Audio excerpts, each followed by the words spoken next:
लोग तलाश रहे हैं कि कौन सा नया वैकेंसी जो है जनवरी के महीने में निकला हुआ है, जिसको भर करके आराम से हम उसमें इस साल जॉब ले सकते हैं, यानी 2023 में हम आराम से ज्वाइनिंग को पा सकते हैं। तो के लिए दो बड़ा भर्ती आ चुका है जो कि सभी लोग भर सकते हैं। 10th पास पर है, यानी कि first division, second division, third division कर लिया आप, कोई दिक्कत नहीं है, या 12th किए हुए हैं, 10th 12th दोनों किए हुए हैं, तो दोनों वैकेंसी को आप आराम से भर सकते हैं। और ये दो बड़ा वैकेंसी जानते हैं कितना बड़ा है? इसको भारत लेवल पर बहुत सारे लोग भरते हैं, यानी बहुत बड़ा भीड़ जो कि स्टूडेंट का होता है वो इस वैकेंसी को भरता है और अच्छे से इसमें पढ़ाई करता है तो जरूर इसमें जॉब लेता है। आइए इसके बारे में जानते हैं कि क्या बड़ा न्यूज है, यानी कि कब से ये फॉर्म भराना स्टार्ट हो रहा है। सबसे पहले आपको बता दें कि एसएससी एमटीएस हवलदार का एक बहुत बड़ा वैकेंसी जो आपके पास देखा जाएगा। कब? इसका पोस्ट जो है 10,000 प्लस आप लोग के सामने देखा जाएगा, करीब 11,000 के करीब में। और फॉर्म अप्लाई आप लोग का 17 जनवरी से शुरू हो रहा है, यानी 2023 के 17 जनवरी से आप इसका फॉर्म भर पाएंगे। 17 फरवरी तक डेट दिया जाएगा, पूरा एक महीना। दूसरा वैकेंसी जो आप लोग का होगा वो सीआरपीएफ में निकला हुआ बहुत बड़ा वैकेंसी जो कि 2016 के बाद आया है। 7 साल के बाद ये वैकेंसी निकाला गया है। कब ये भराएगा? तो 4 जनवरी, यानी बस आपका वैकेंसी जो है भराना स्टार्ट है, यानी कि 4 जनवरी से 25 जनवरी 2023 तक इसका डेट दिया गया भरने का।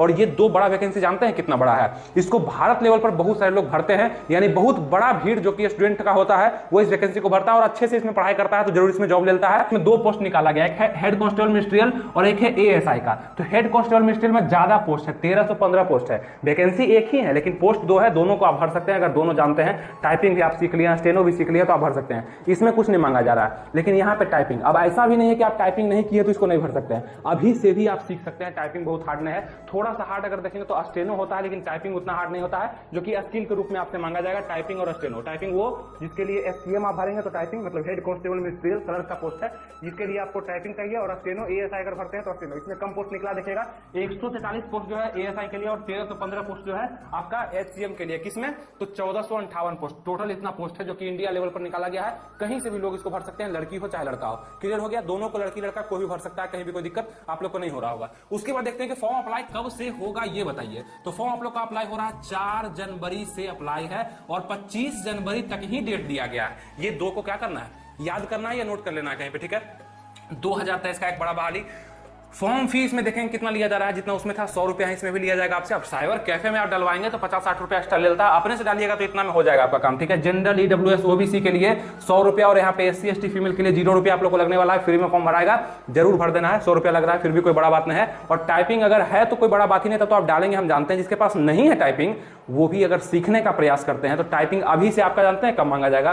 5-6 महीना के बाद, पहले एग्जाम होगा तब ना इसका जाकर के टाइपिंग होगा, तो आप कर सकते हैं उतना दिन में। रोज अगर 1 घंटा 1.5 घंटा 2 घंटा भी देते हैं तो अच्छा पकड़ आ जाएगा। जब एग्जाम नजदीक आएगा तो और कर लीजिएगा। इस पर डिटेल वीडियो बना हुआ है और भी ज्यादा हम बता चुके हैं क्या करना है, उसका हम लिंक देते हैं अंतिम में, उसको देख लीजिएगा। इस पर वीडियो आने वाला है, उसको भी चेक कर लीजिएगा। एग्जाम डेट भी इसका दे दिया गया है, 22 से लेकर 28 फरवरी में आपका एग्जाम 2023 में ले लिया जाएगा, जो कि दे दिया गया है इसका, ठीक है? तो दोनों का एग्जाम डेट भी दे दिया गया। तो आप समझ पा रहे हो कि इस साल वैकेंसी को कवर करने का सरकार का इरादा है। एज इसमें जो मांगा जाता है 18 से 25, यानी कि अगर आप 18 साल के हो चुके हैं और 25 साल के अंदर में है तो आप इसको भर सकते हैं। ओबीसी है तो 18-27 2 साल का आपको छूट मिलता है। एससी एसटी है तो 18-30 यानी 5 साल का छूट मिलता है। और अगर हम सिलेक्शन प्रोसेस को देखते हैं तो सबसे पहले इसमें सीबीटी एग्जाम, यानी कि पहली बार इतिहास में पहली बार सीआरपीएफ में ऑनलाइन एग्जाम ले रहा है। इससे पहले ऑफलाइन ही एग्जाम लिया करता था। इस बार क्या किया है कि रिटन एग्जाम सीबीटी में लेगा, यानी कि ऑनलाइन लेगा। और स्किल टेस्ट, यानी कि आपको बताया स्किल के रूप में, यानी कि आपका जो योग्यता है वो टाइपिंग में है या स्टेनो में है तो वो चेक किया जाएगा जो आप फॉर्म में भरते हैं। तो टाइपिंग होगा तो आपका इंग्लिश हिंदी में टाइपिंग होगा। इंग्लिश के लिए 35 वर्ड पर मिनट, हिंदी के लिए 30 वर्ड पर मिनट। वो हम बता चुके हैं डिटेल वीडियो में, आपको हम अभी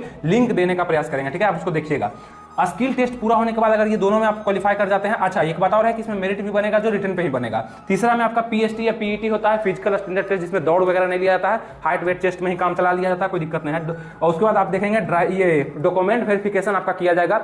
वही डॉक्यूमेंट वेरिफिकेशन जो आप फॉर्म भरते हैं, जो आप वहां पे देते हैं, सब मिलाकर के देखेगा कहीं कोई फॉल्ट तो नहीं है। मेडिकल होगा, उसके बाद आप लोग का मेरिट लिस्ट आएगा, उसके बाद आप लोग का ज्वाइनिंग आ जाएगा इसी साल में। तो ये क्या है, दो बड़ा भर्ती जो कि आपको भरना चाहिए। अब इसका सिलेबस क्या है? सिलेबस है हिंदी इंग्लिश में से कोई एक चुनना है आपको। किसके लिए? सीआरपीएफ हेड कांस्टेबल मिनिस्ट्रियल और एएसआई का सिलेबस दोनों का सेम है। तो हिंदी इंग्लिश में से कोई एक चुनना है, जिसके लिए 25 नंबर। रीजनिंग में से आपको देखना है कि 25 नंबर यहाँ भी दिया जा रहा है। मैथ में देखेंगे 25 नंबर यहाँ भी दिया जा रहा है। और जनरल एप्टीट्यूड में देखेंगे 25 नंबर, सबसे ईजी सब्जेक्ट यही है आपका, इससे भी 25 नंबर दिया है। सब मिलाकर के आप देखेंगे 100 क्वेश्चन 90 मिनट के लिए, मतलब 1.5 घंटा का समय आप लोग को। और 0.25 का यहाँ भी निगेटिव मार्किंग मार्किंग पहली बार ऐड किया गया है, पहले से नहीं था। नेगेटिव मार्किंग आप लोग को ऐड कर दिया गया 1/4 का, जो कि 0.25 का आप देख रहे होंगे। तो एसएससी में एमटीएस के पद पर हवलदार के लिए जो वैकेंसी निकाला जा रहा है, जिसमें आप लोग को 17 तारीख से एकदम डिटेल आ गया है, ऑफिशियल नोटिस भी आ गया कि 17 तारीख से फॉर्म भरना आपका स्टार्ट हो रहा है। तो फॉर्म अप्लाई आप लोग का 17 जनवरी 17 फरवरी तक रहेगा, यानी कि 1 महीना का समय आप लोग को दिया जाएगा। तो ये नोट कर लीजिए कहीं कॉपी पे, ताकि भूल ना जाए, या इस वीडियो को सेव करके देख लीजिए ताकि उस समय देख लें तो सब पता चल जाए। इसका क्या क्या प्रोसेस है आपको बताते हैं।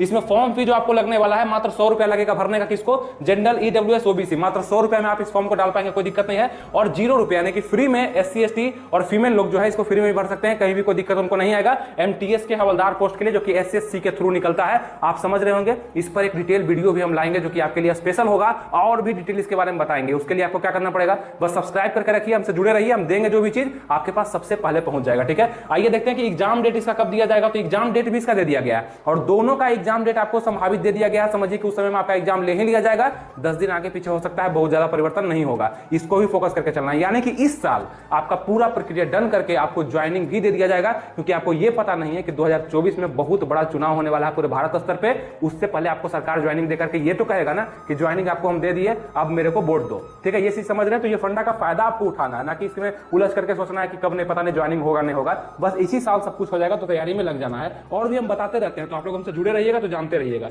एग्जाम डेट जो है अप्रैल से मई यहाँ संभावित दे दिया गया कि अप्रैल से मई तक में हम इसका एग्जाम भी ले लेंगे।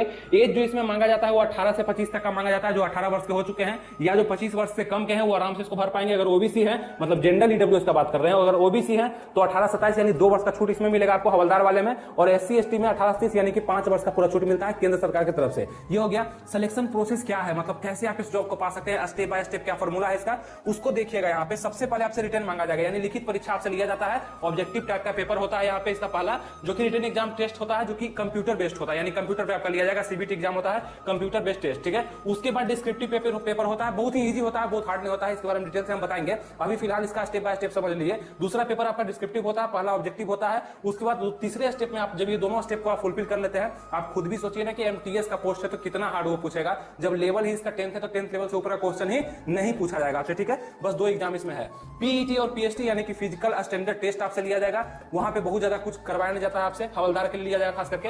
डॉक्यूमेंट वेरीफाई होगा, उसके बाद आप लोग का मेडिकल और फिर मेरिट लिस्ट और फिर ज्वाइनिंग, यानी कि इतना स्टेप में आप लोग का क्या होगा, एग्जाम इस साल जो है कवर करा लिया जाएगा। ये समझ गए। सिलेबस इसका क्या है, मतलब सबसे फर्स्ट में हम लोग रिटन एग्जाम देंगे, उसका सिलेबस क्या होगा। सिलेबस आपका रीजनिंग से 25 क्वेश्चन पूछा जाएगा। रीजनिंग जो आज तक आप पढ़ते आए, इजी रीजनिंग से 25 क्वेश्चन पूछा जाएगा। इंग्लिश से आपका 25 क्वेश्चन, हिंदी का इसमें ऑप्शन नहीं होता, इंग्लिश ही होता है सिर्फ। तो 25 क्वेश्चन आगे में देखेंगे, हिंदी इंग्लिश दोनों मिलेगा आपको। मैथ में देखेंगे 25 क्वेश्चन, जो कि एडवांस मैथ भी इसमें देता है, जो कि हम देखते हैं उसमें नहीं देगा, इसमें देता है। यहाँ पे जनरल अवेयरनेस यानी करंट अफेयर से मिलाकर के, जीके जीएस से मिलाकर के 25 क्वेश्चन आपको दिया जाता है, जो कि आपका एमटीएस का एग्जाम में पूछा जाएगा। 100 क्वेश्चन की जगह आप लोग का 90 मिनट समय दिया था, यानी 100 क्वेश्चन के लिए 90 मिनट, 1 मिनट से कम का समय एक क्वेश्चन को मिल रहा है, आप समझ रहे होंगे। निगेटिव मार्किंग भी है इसमें 1/4 का, यानी 0.25 का निगेटिव मार्किंग भी देखा जाता है। तो कुछ इस तरह का सिलेबस होने वाला है। चलिए, यहाँ तक आपने समझा कि वैकेंसी कौन सा आने वाला है और कैसे हम अप्लाई कर सकते हैं, कब अप्लाई कर सकते हैं। ये आपका 10th लेवल का है और ये है आपका 12th लेवल का। अगर आपके पास एलिजिबिलिटी दोनों का है तो आप दोनों वैकेंसी को आराम से भर सकते हैं। उम्मीद करते हैं सब चीज आपको बहुत ही बेहतरीन तरीके से समझ में आ गया होगा, कहीं भी कोई डाउट नहीं रहा होगा। और हमारे साथ बने रहने के लिए आप सब्सक्राइब जरूर कर लीजिएगा और थोड़ा सा लोगों में शेयर कर दीजिए, ताकि जनवरी का महीना है और जनवरी में लोग फॉर्म को भरते हैं तो जल्दी से उनको जानकारी मिल जाए कि कौन कौन सा फॉर्म आ रहा है, ताकि आपके जानने वाले भी इसलिए तैयार हो जाए और वो आराम से सब नॉलेज को ले पाए। ठीक है।